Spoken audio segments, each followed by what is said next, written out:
Okay. Here we go. Sorry. Oh man, this is gonna.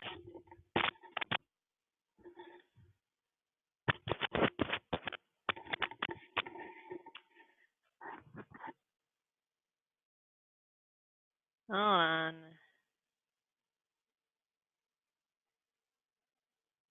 Hold on. Okay.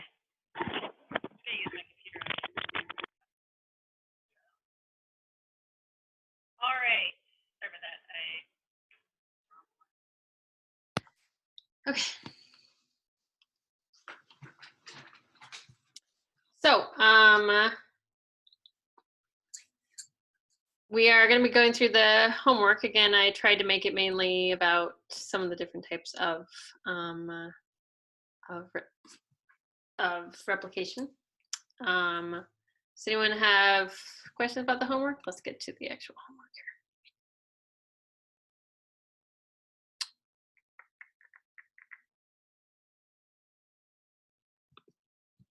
Hold up.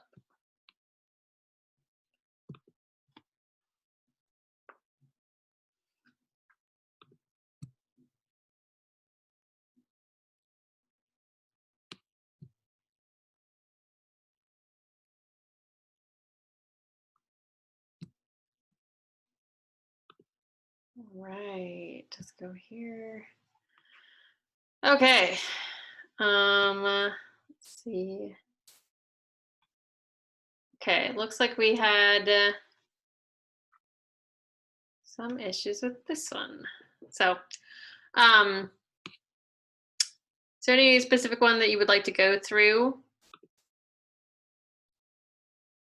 Let's see if I can pull the chat up. Here we go.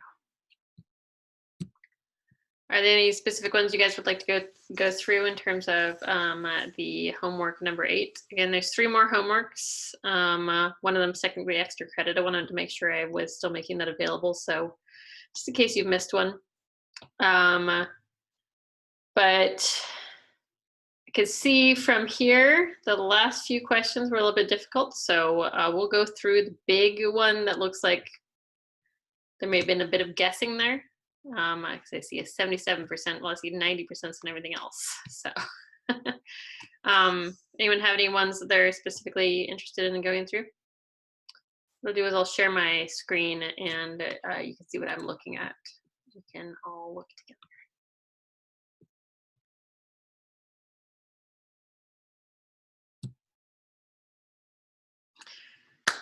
Quickly before we start everything, also I'd like to tell you guys that it's been, it's been rough for me too. So if you guys just want, if you're having any trouble concentrating or getting your work done or other things, just know that your professor is not immune from this too. So I apologize if I gotten anything out late this week. I have been working my hardest. But if you're having any troubles or you want, or you have any good news to share about with the class, or I'd love to hear your voices. I know I can see that there's a bunch of you here, but I don't know where. Anyone want to say hello? Hi. Hi. Hello. Hey, Hi, Susie. Hello. Hi, Ganyu. Hello. Hi. Hi, Faye. How's it going? Okay. Sometimes it feels like I'm talking to an empty screen. So I can see your names, but that's all. All right, let's get started. I'll start sharing my screen, okay? So you'll be able to see my face. Let's go here to my second desktop. I guess to see what I'm looking at here, okay? So again, this doesn't tell you anyone's specific score, but it does show me that problem 10.23.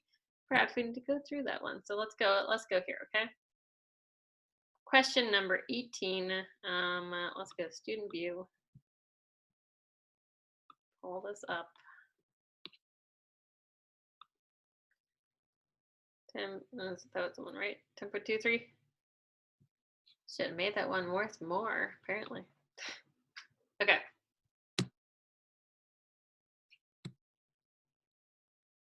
Maybe it's better if it wasn't. Okay. All right. So this has to do with the telomeres there, but you had to remember how exactly that worked, okay? So we have, this problem refers to the difficulties proposed in replicating the ends of linear eukaryotic chromosomes, absence of termination factors, which is slot replication property. So this is not the inability to create RNA primers. Okay, RNA primers sit there. That's actually the problem, is that the RNA primers are there and now you can't replace them with DNA. So here it's actually this one, I believe. Okay. All right. So some of these complete the blank ones that are like talking through it. I can see difficulties. So let's walk through it, okay? Once primers are removed from the what end? Remember what end you normally add nucleotides onto. What's the 5' end. Where you had that problem? Once the primer, that's part of, remember the sequence of moving through, you have to make those Okazaki fragments, and you have a primer at the end. Once that primer is gone, what end is it on? It's gonna be 5' ends or 3' ends. 5'. Okay, so it's the 5' end. Key with the 5' end is that you can't add nucleotides to a 5' end. So if you remove, trying to think if I can draw it easily without, I guess I had to stop sharing this and start sharing my, oh, can I do a new share?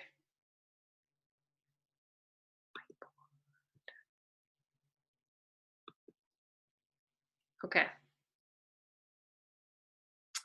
Okay, what can you guys see right now? Can you see my whiteboard? No. I just see the homework. Okay. Yeah, the homework. Let me stop that share, and I guess I'll do the new share over here. Somehow I'm able to, I should be able to switch between shares, but okay, let's go to the whiteboard.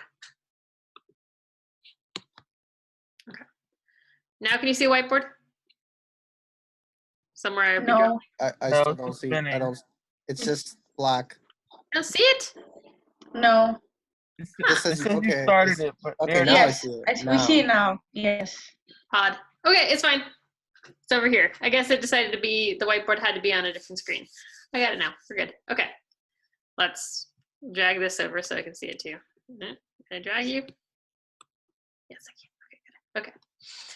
All right, let's erase this. I don't do that anymore. Okay. So let's draw this. Okay. Here is the one of the DNAs, okay? It's being replicated. This is the parental, okay? The parent DNA. Okay. And this is for the parent DNA. Here's the 3'. Here's the 5'. And then the key here is that, remember, you can only add this is the lagging strand, okay? So you have this segment that's made of DNA. It's a fragment, okay? So that's the Okazaki fragment, okay? Okazaki. I can't draw letters with this, sorry. Okay. But then here, now it's supposed to be that that in between these two, okay, you have for the Okazaki fragment, it's the DNA fragment, and it has a 3' here. So for this segment that has a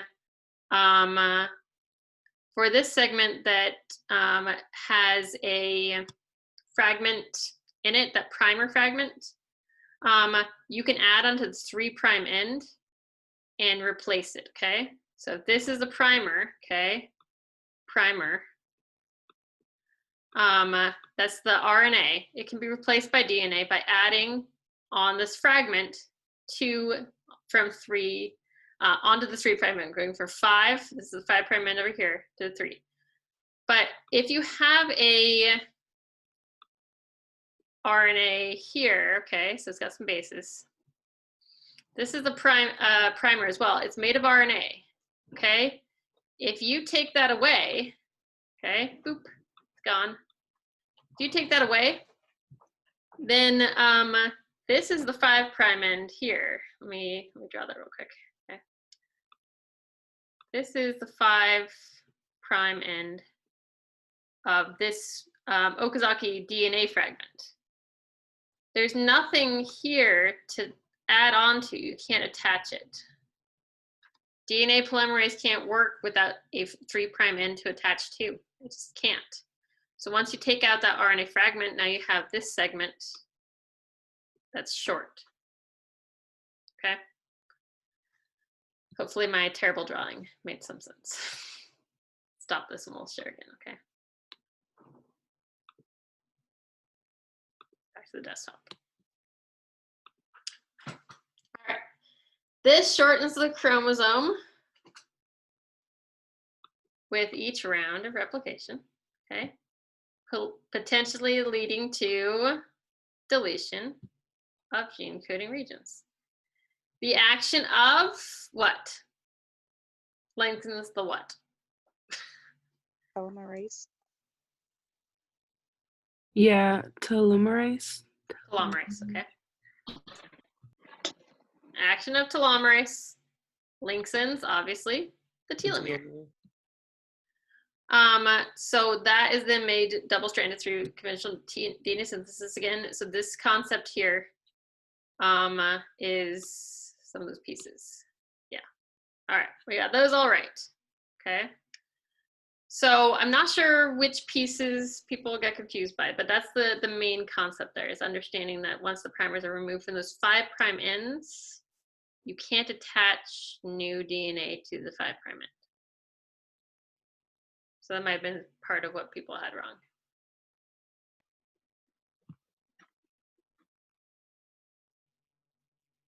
Okay. Professor? Yeah. The telomere part is what I had wrong. I kept putting the 3' end. Okay. I guess that was confusing. Okay. That it lengthens the 3' end. So it does not lengthen the 3' end. It lengthens the telomere. Okay, the 3' end doesn't matter at all. The 3' end is on the other side. Remember my drawing I was showing you. You have this 3' end. It's going away from the end there, and then the parent chromosome, which is not being replicated, that has a 3' end, but lengthening that will do nothing. Okay. So it's actually that the telomere itself is a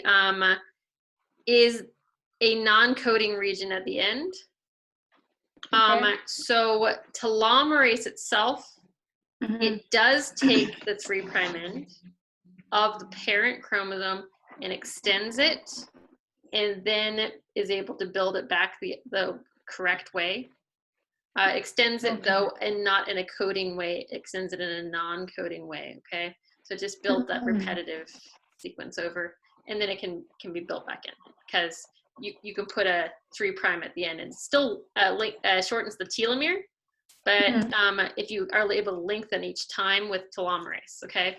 So yes, it does lengthen the 3' end of the parental strand, but the key here is that it's actually the telomere. Okay. Because it's the repetitive sequence. And Okay. telomerase is doing that. Okay. Okay. Okay. All right. Let's go back to the homework. Okay. So again, most of you guys got most of this correct. If you look at these numbers, mostly everyone's good. So, okay. We talked about retroviruses, which are interesting. Okay. So remember which one this was?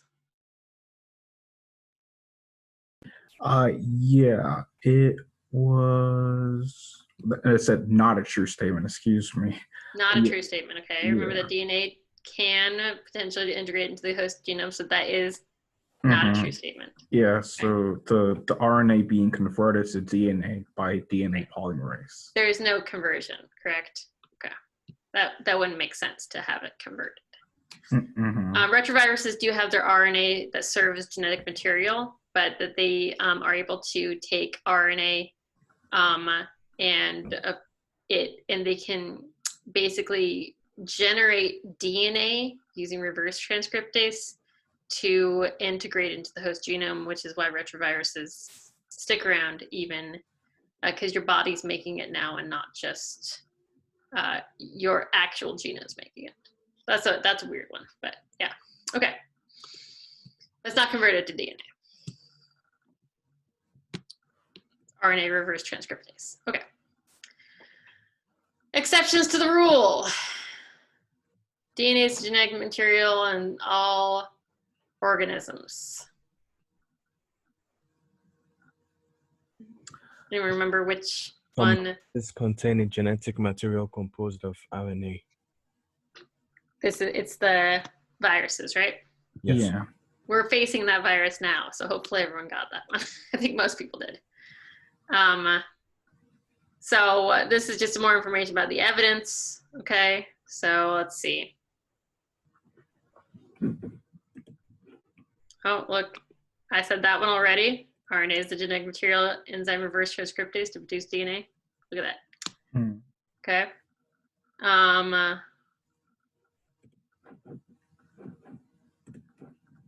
So let's see. I've forgotten these, so who knows the answer? The tobacco one, I think. The tobacco. Okay, I think it is the tobacco. I think your I book think says it's the that. tobacco one. I looked at the first part. I didn't realize it said a second part, but yeah, okay. I think these are not true. Yeah. Yeah, it's just two of them. Okay, there you go. Just those two. Okay, I knew the first one. I'd forgotten which virus. I was like, is this smallpox? Doesn't sound right. Okay, it's not smallpox. Smallpox, I think, is the DNA one. Okay, it's not a retrovirus either. All right. Okay, so everyone should know this. If I asked you to describe one, you'd be able to say these parts, right? Yep. Yeah, Base, sugar, phosphate group. Base, sugar, and phosphate. that's right. Good, good, good. That one's easy. You learned that already. We learned that like early on, right? Okay. Mm-hmm. Okay. Remember, this is the A bonds to T, C bonds to G. Okay. So now we have thymine versus cytosine. Remember how to do this? Yeah, Yeah. So what's the percentage of cytosine? the 35. 35. 35%. 35. 70% is going to be C and G Mm-hmm. because 30% is A and T. Okay. Good job.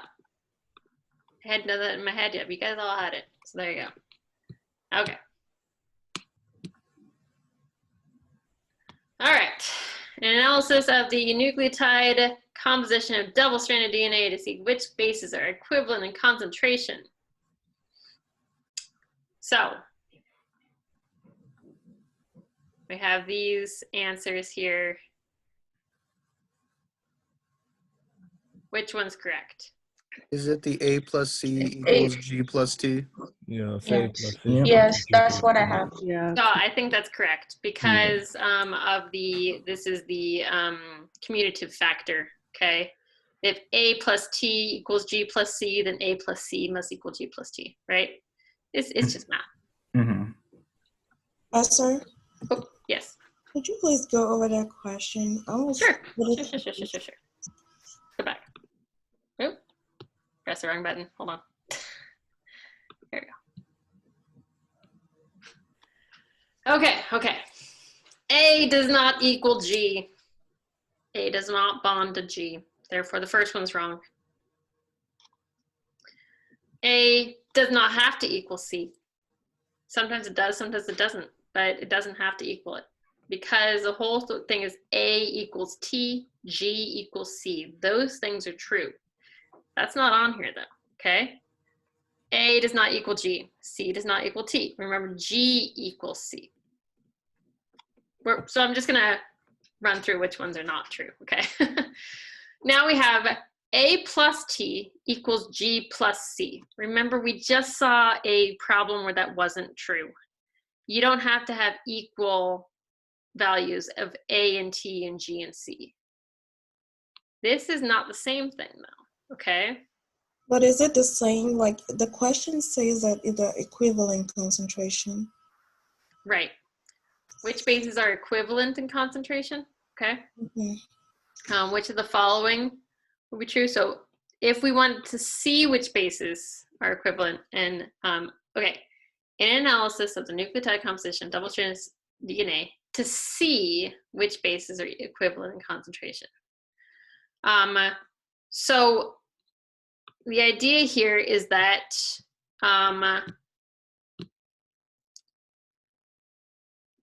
the concept is that A and T does not have to equal G and C, okay?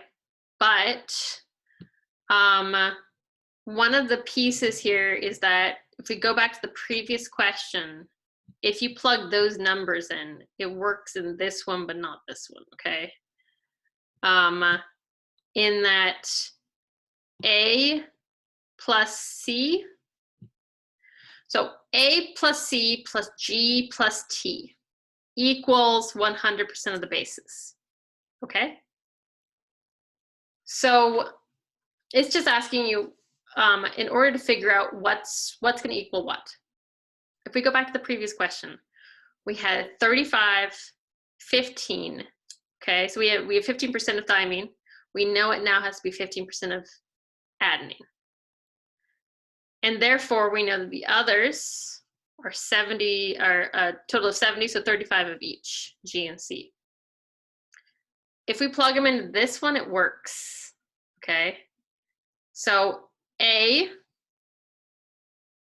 plus C, 15 plus 35 equals 35 plus 15. Doesn't work if you do it here. 15 plus 15 does not equal 35 plus 35. But if you put 1 on either side, it does balance. So if you plug in those previous numbers, it makes more sense, right?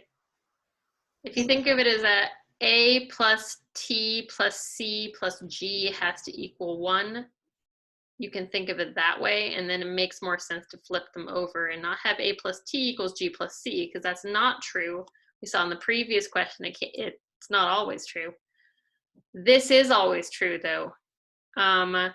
The percentage of so the percentage of pyrimidines always equals the percentage of purines. If you think of it that way, that helps, yeah? Pyrimidines plus purines are equal. So that would be this. Pyrimidine and purines. And even if you flip it around and the adding one purine to one pyrimidine equals the other purine plus the other pyrimidine, that works too. Does that help? Yeah. Good. Moving on. All right. Remember we learned about the hydrogen bonds and who has what hydrogen bond and which ones are hard to pull apart from each other, okay? AG, TC, and how they're oriented, we had to pay attention. So who can tell me which one is oriented correctly and has the right number of bonds? The second one? Yeah, because the second one has 3 bonds between G and C. 3 bonds between G and C, exactly. And the key here is that while a different one has 3 bonds between G and C, the OHs, that 3 end, they're both on the same side. But remember that these are anti-parallel, each of the complementary strands. So it has to be, remember this is the 3 end, this is the 5 end. So there you have the correct orientation. Okay.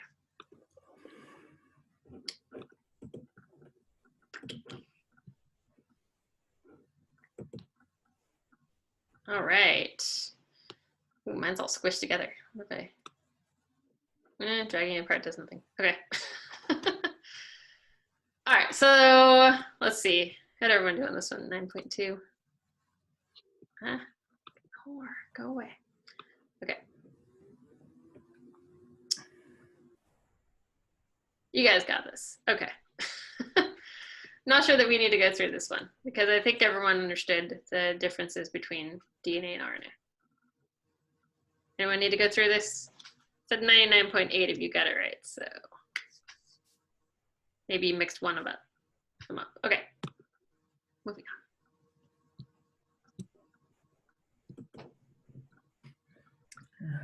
All right, major types.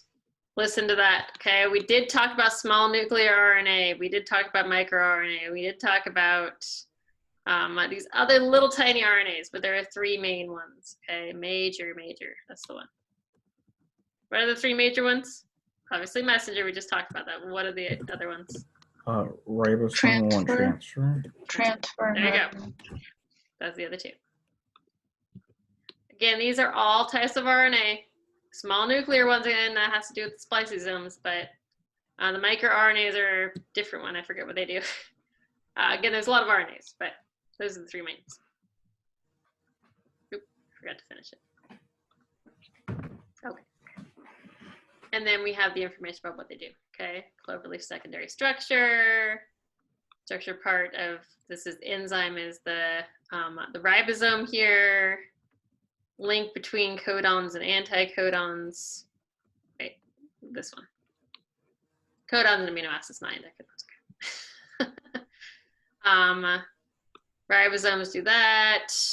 This one does that. So obviously, there we go. That's easy.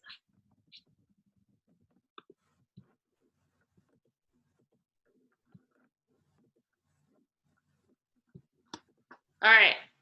So one of the things that we talked a little bit about, if you remember how we discussed the different processes of making those repetitive DNA, part of this is understanding how you've done some of the DNA manipulation in the past. But what's the physical state of DNA after being denatured by heat? What does heat do to it? It makes it single-stranded. Yeah, it opens it up, okay? Breaks it apart. And that's important in things like, my brain is failing me. The thing where you repeat it over and over. What's it called? PCR. PCR. Is it yeah, the PCR. Completely fell out of my head. Yes, PCR, the one that we talked about before. Okay, so there you go.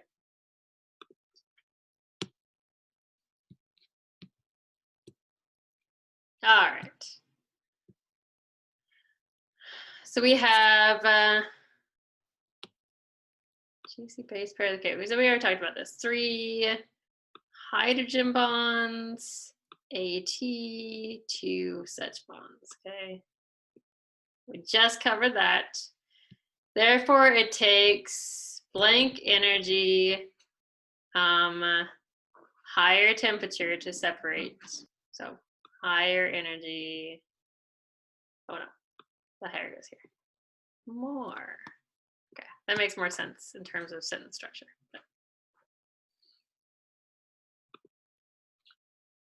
All right. And that's the one where you can estimate G and C by doing that by heating the melting point of DNA.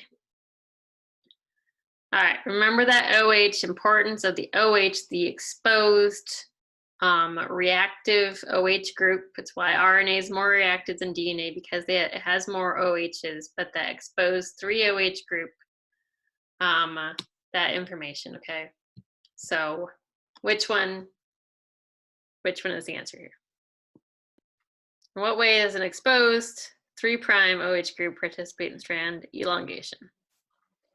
It directly participates in the formation. Yeah, of a if you remember second. from your class, from like Bio 1140, anything where you learned about the formation of any molecule, molecular biology overall, is that OH groups interact with an H group, H2O is removed, forming a bond. And so OH groups are important.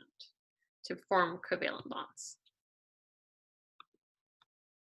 Okay, that's the reactivity part. Okay, replication of the chromosome in E. coli. So what does E. coli's chromosome look like? Circular? It's circular, okay? So nature of the replication of the chromosome E. coli doesn't have any telomeres, so I wouldn't think it would be multi-repliconic. Whoa, okay.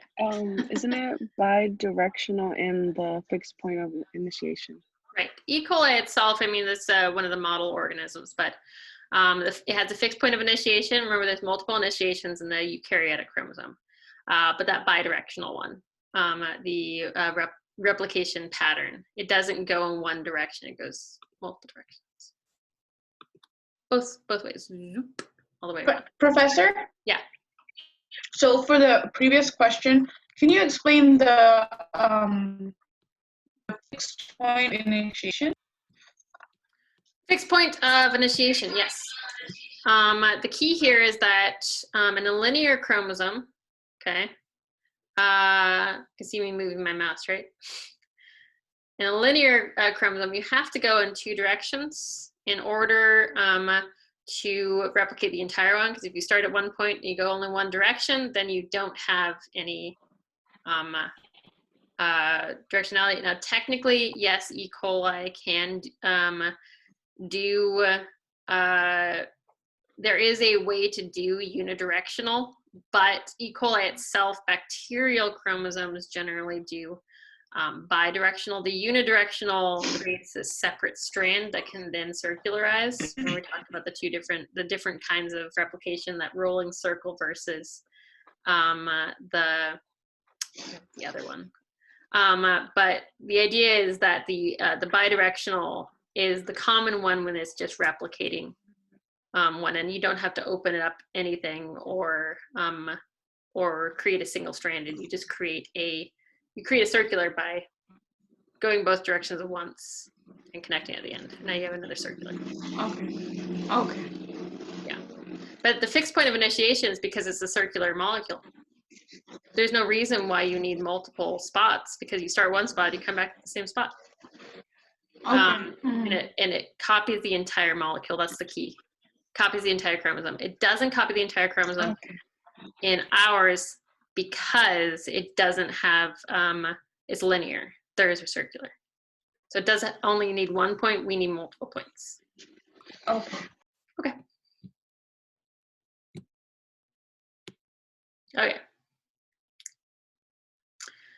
This is in terms of the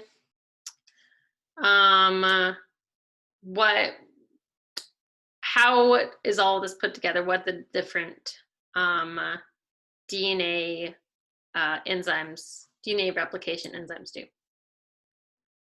So this is just a name of a certain thing, okay? Remember primase, that puts the new primer on, that RNA primer. Single-stranded binding proteins open up and keep open DNA. Polymerase builds it.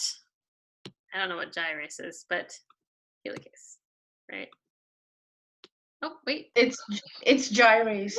DNA gyrase. Oh, see? I think this is the thing, is that I taught helicase, so if you got this one wrong, I'll give you the credit.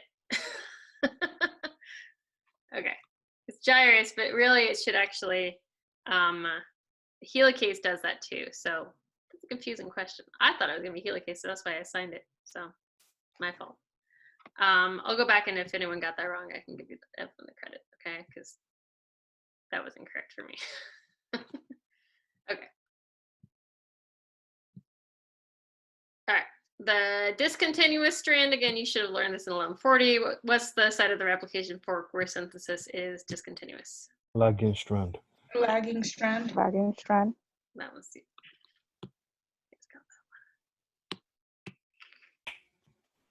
All right.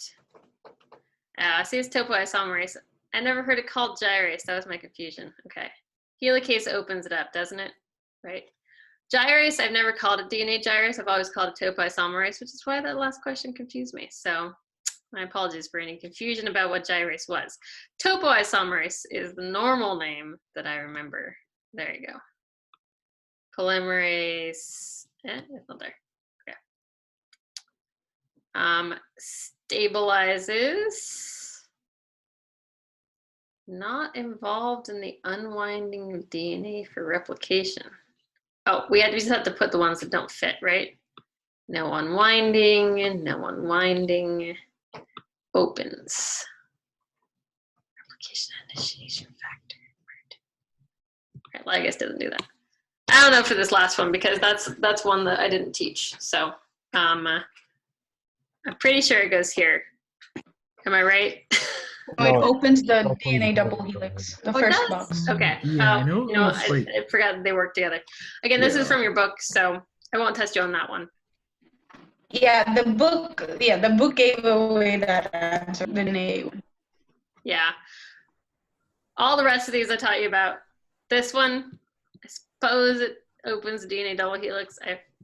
I didn't teach you that part, so the other one's up. Okay. Everything else though, we walked through this. Never called it gyrase. I guess they changed the name. It's my fault. Not checking when they changed the name. Okay. All right. Differences. All except which are differences.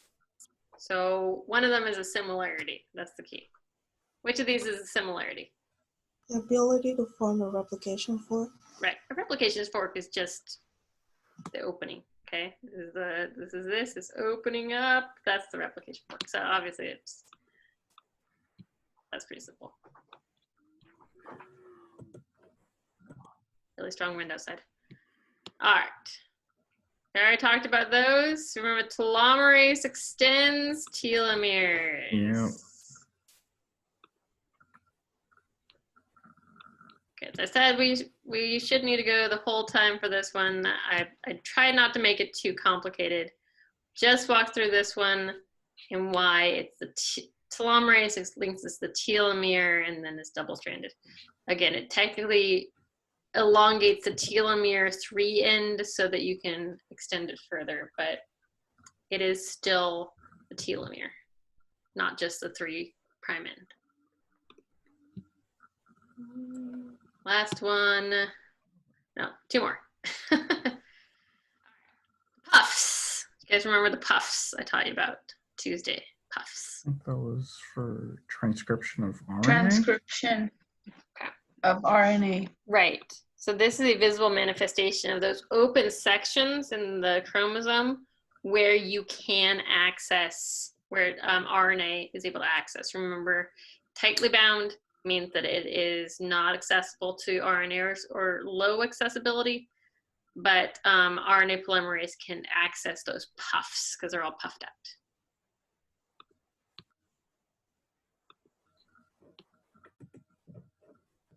Because the strands go all the way through, but the puffs are really the super transcription sites. All right.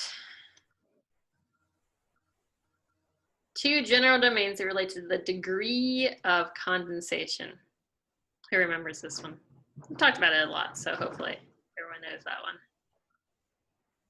one. Heterochromatin and euchromatin.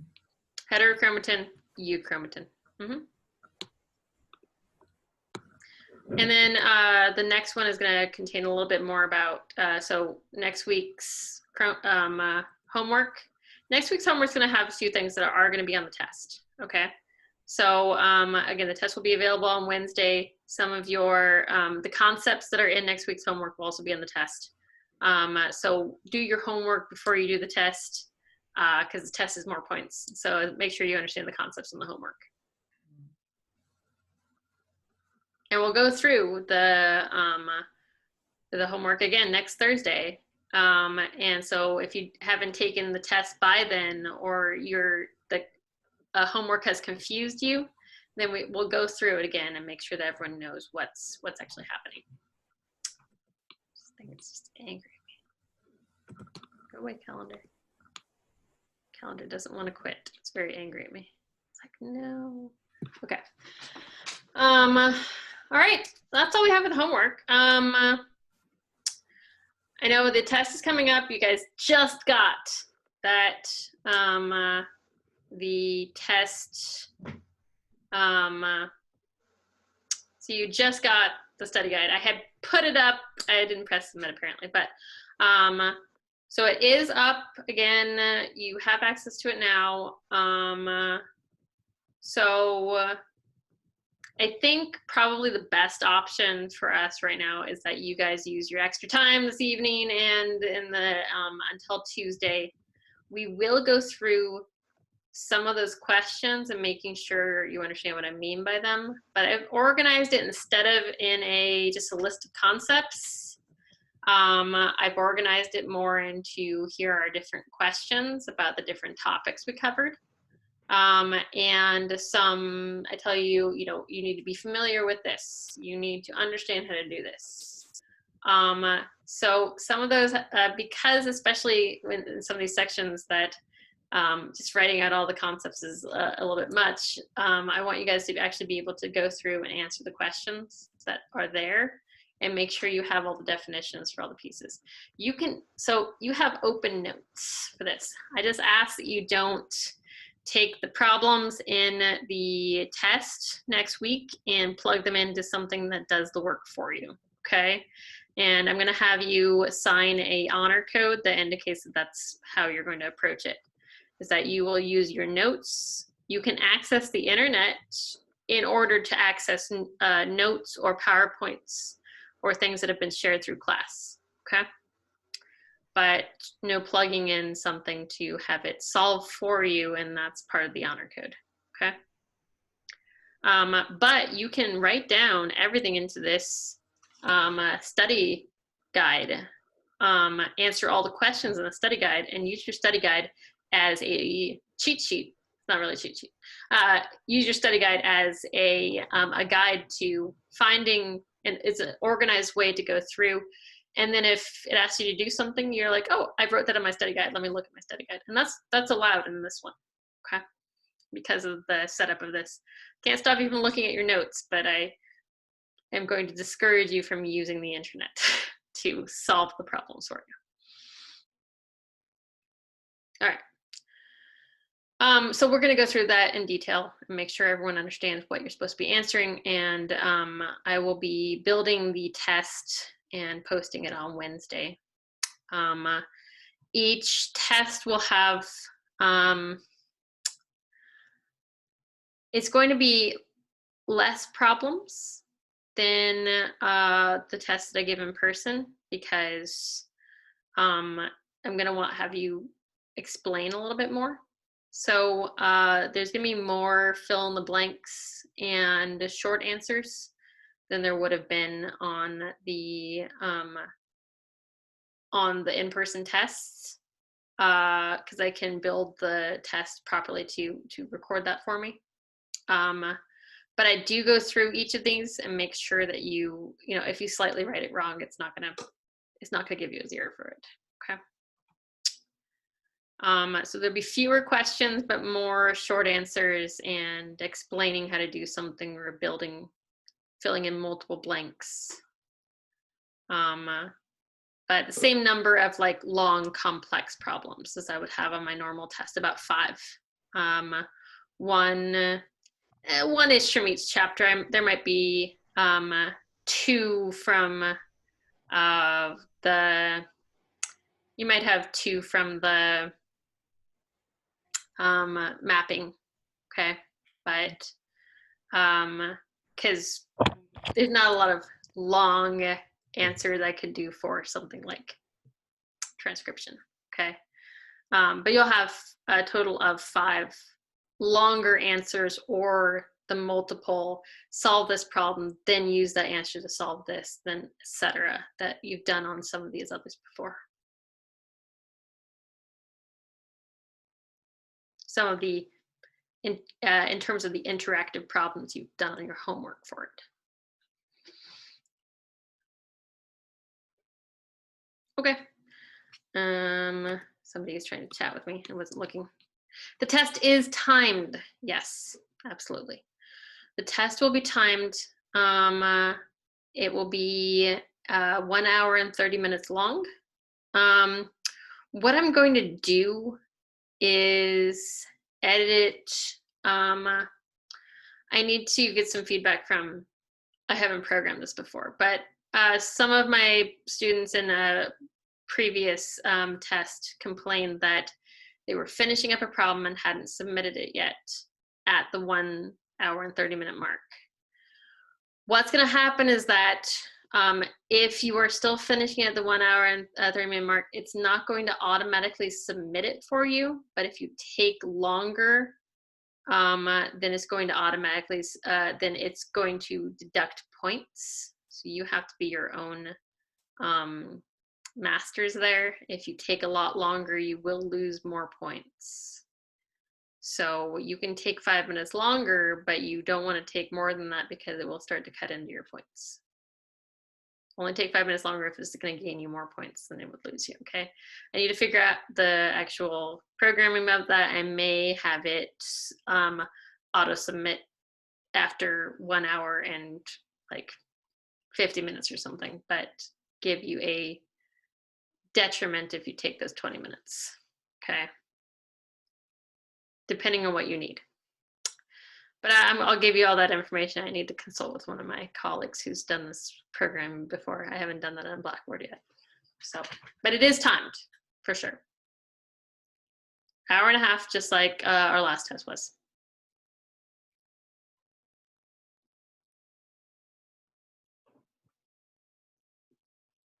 Okay. Unless someone else has questions, remember we're going to go through the study guide. Give yourself a bit to go through the study guide because any questions you have about it, we can work through on Tuesday. I'm only going through like this much of translation. It's going to be very short. Oh, right. I was supposed to update the quiz, wasn't I? I'll fix the updating quiz right now. Give me those 15 minutes in before class would have ended anyways. I'll fix the quiz. I forgot to press the button to give everyone the credit for that. So I will fix the quiz, Daisy.